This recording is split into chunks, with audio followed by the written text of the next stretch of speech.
Shalom, friends.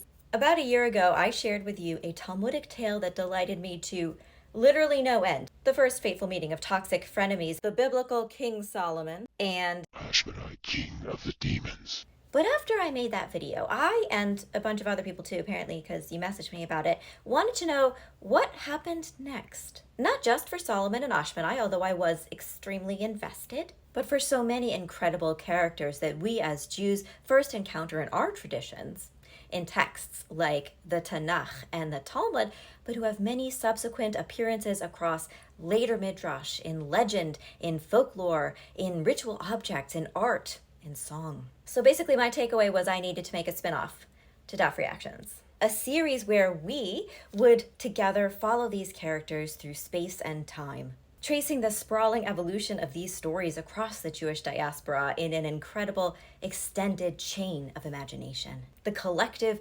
narrative world building of the Jewish people. So like Gandalf in The Lord of the Rings, or The Hobbit for that matter, I am indeed here to take you on an epic quest. Don't worry, I am not going to attempt to walk us to Mordor here. One simply doesn't do that. But we are going to visit some mountains of shadow. They're behind me right now, aren't they? Oh my god.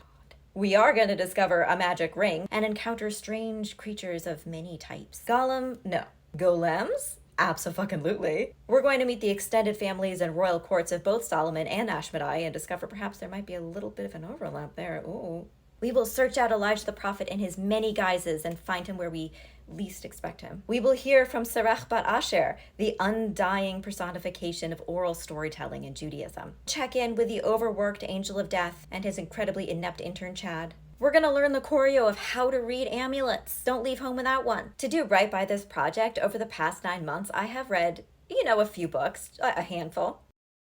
I spoke to brilliant experts on these topics. I even tried my hand at a traditional Jewish folk art style for the backdrop. After all of that and a few test episodes earlier this year, finally, it's time to birth this project into existence.